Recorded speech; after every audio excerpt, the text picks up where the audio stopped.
RSS और भाजपा की सरकार ने यूनिफॉर्म सिविल कोड बनाने का ऐलान किया है। 2024 के चुनाव को ध्यान में रखते हुए यह यूनिफॉर्म सिविल कोड लाने का कार्यक्रम उन्होंने चलाया, ऐसा देश भर में लोग कह रहे हैं। क्योंकि आरएसएस और भाजपा की सरकार को 10 साल में उन्होंने भारत की प्रजा के लिए क्या किया, अगर ये सवाल पूछा जाए तो उनके पास बताने के लिए कुछ नहीं है। इसलिए हिंदू मुसलमान का ध्रुवीकरण करने की दृष्टि से यूनिफॉर्म सिविल कोड लाया जा रहा है।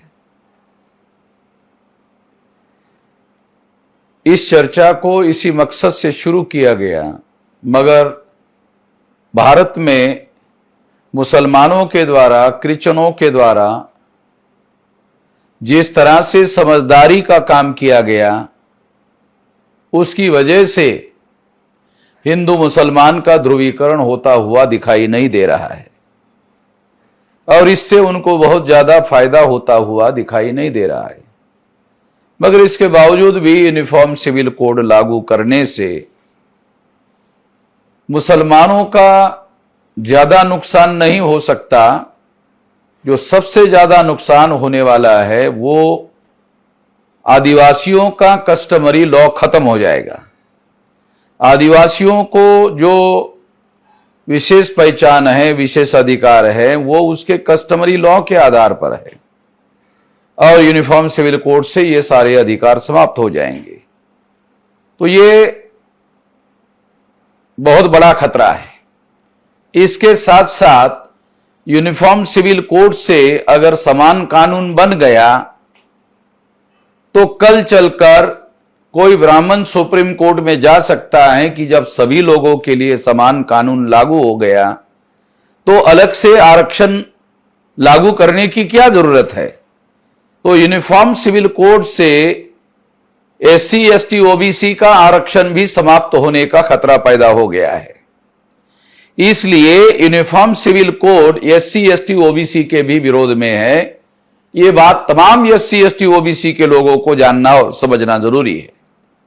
इसलिए राष्ट्रीय आदिवासी एकता परिषद के द्वारा एचएन रेकवाल, जो राष्ट्रीय आदिवासी एकता परिषद के राष्ट्रीय अध्यक्ष है, उन्होंने 4 चरणों में इसके विरोध में आंदोलन करने का ऐलान किया है। 6 जुलाई 2023 को एचएन रेकवाल ने सारे देश भर में ज्ञापन देने का, जिलाधिकारी कार्यालय में ज्ञापन देने का ऐलान किया है। उसके साथ साथ 18 जुलाई को तहसील स्तर पर धरना प्रदर्शन करने का और जिला स्तर पर धरना प्रदर्शन करने का ऐलान किया है। 27 जुलाई को जिला स्तर पर रैली प्रदर्शन करने का काम करने का ऐलान किया है और 7 अगस्त 23 को भारत बंद का ऐलान किया है।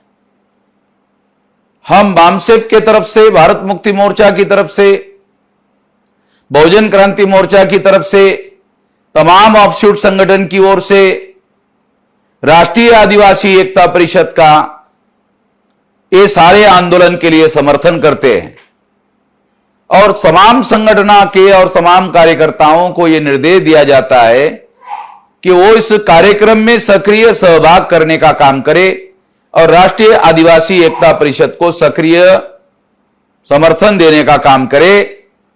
यह उनको निर्देश दिया जाता है। आपने मेरी बात ध्यान से सुनी, इसके लिए आभार, धन्यवाद।